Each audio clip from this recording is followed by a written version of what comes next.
Your goal is fat loss. So you roll out of bed in the morning, you have a bowl of oatmeal or some carbohydrates because you want to get into the gym and give it your all. Because having more performance is going to mean greater fat loss, right?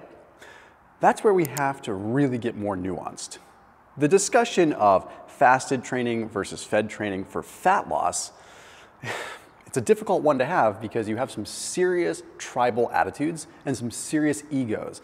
And a lot of times people don't check their egos at the door when it comes down to training. They just acquire their ways of thinking and they go about their training.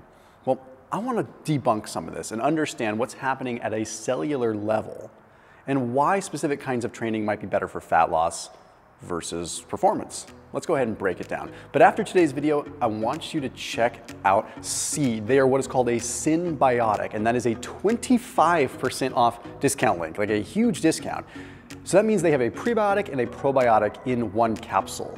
Now, you might be thinking that has nothing to do with what we're talking about today, but it actually does, because when you look at the scientific literature, you look at athletes and like particular endurance athletes, they have different strains of bacteria. And these bacteria help them metabolize lactate, other fuels. So it does make a difference and is a potential big lever that you can pull.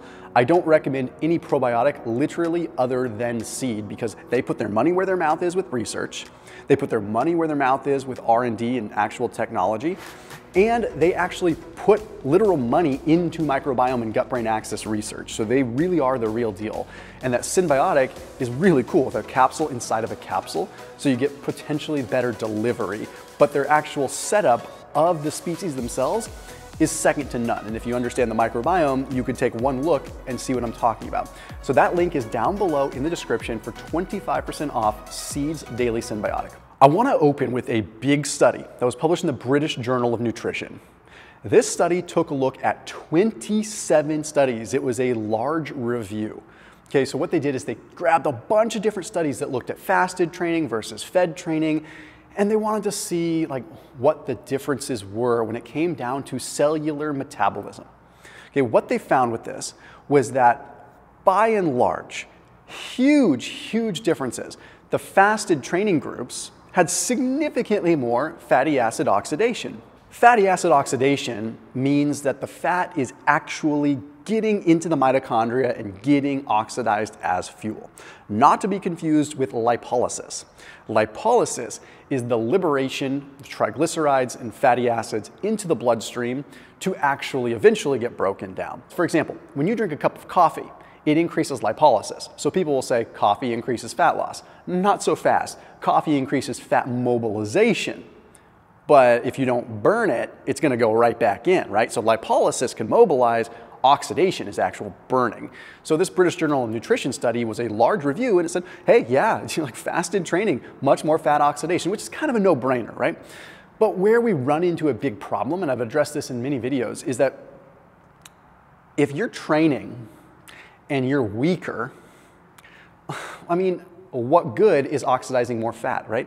So if I go into the gym and I have no energy and I'm like farting around doing friggin' nothing and I'm just doing some lifts and the texting while I'm working out, you all know those people, maybe you've been that person before. Well, and I burn maybe like 200 calories if I'm lucky, okay? But I'm fasted. I'm like, woohoo, I burned a higher percentage of fat as fuel. So, I'm burning fat. Okay, but then Bob walks in and he's like charged and he's just a brick, what house, and he's just throwing weights around, and he had a bunch of carbs before he worked out and he burned like 1,200 calories. Who cares if his percentage of fat burned is a little bit less, right? Because his absolute calories were more. And at the end of the day, calories in, calories out probably trumps all based upon the research we know now. Not saying it's the end all be all, but there was another study that demonstrated that when you looked at power athletes, so people that were actually athletes, there was really no difference between a fasted state and a fed state when it came down to performance, when it came down to their power or their capacity. What mattered the most was eating enough the days prior. They were looking at people that were fasting during Ramadan, people that would train fed versus in their fasted window. So fascinating. So they found that there was really no difference in strength, but what they could find is that, again, was the nutrition better? Like overall, were they eating more? Were they fueled enough the days prior? So it kind of comes into like, it doesn't matter unless you are eating enough the day before. Also, their fluid intake, their fluid level, and their sleep mattered. And your fluid level can be extremely dictated by how much you eat the day before. Remember, you hold roughly 3 to 4 grams of water for every 1 gram of carbohydrate you consume. If you ate 300 grams of carbs yesterday and you're adequately hydrated, you're gonna have more fluid, better fluid balance than the person that did not, more than likely, but you're gonna have more intracellular water, which is going to serve as more leverage for you to lift more. So that matters much, much more than putting fuel in right before your workout. So arguably, there's no difference in performance, so choose the one that works for you. But when it comes down to fat loss, if we can assume that performance is the same, and you're gonna burn 500 and I'm gonna burn 500, no matter whether, and you're fasted and I'm fed, you are probably going to burn a little bit more fat because your fat oxidation rates will be higher because you're fasted. Now, we can get nuanced and we could say, yeah, but the person that's fed is probably going to have a higher thermogenic rate, a higher non-exercise activity thermogenesis. So yes, those will squeak out some more calories, and that's an adequate thing to really take into account. But when it comes down to fat loss, when it comes down to resistance training or power training, it seems as though you can squeak a little bit more fat loss. Now, let's talk about why for just a second. For one, when you're fasted, you're gonna have more AMPK phosphorylation. Okay, this means that you are getting, quote unquote, deeper into a caloric deficit because you are already in a deficit because you're fasted, you're pushing yourself deeper. It's not just a light switch, it's a dimmer, and we're cranking that dimmer down even more, so you're even more of a deficit than the guy that ate before the workout, even if he's still in a deficit. It's a deeper deficit. This triggers some interesting impacts on SIRT1, SIRT2 which has downstream effects on PGC1A, which is mitochondrial density, basically mitochondrial biogenesis, which leads to mitochondrial density, which leads to more places to burn fat. It's the exact reason why someone that essentially is doing a lower carb diet has more mitochondrial density. It doesn't mean they're healthier or better or faster, stronger, sexier, whatever. It means that they have more mitochondrial density and they have more places to oxidize fat as an adaptation to eating more fats and being lower carb. It's plain and simple. It's not better, worse, whatever. Bottom line, you get those adaptations in a fasted state better than you do out of a fed state. You also get a slight mobilization of triglycerides when you're in a fasted state. There's also evidence that suggests that you can transfer more fats across a mitochondrial membrane in a fasted state. And there's very clear evidence that I don't think anyone's going to negate that insulin is going to inhibit lipolysis.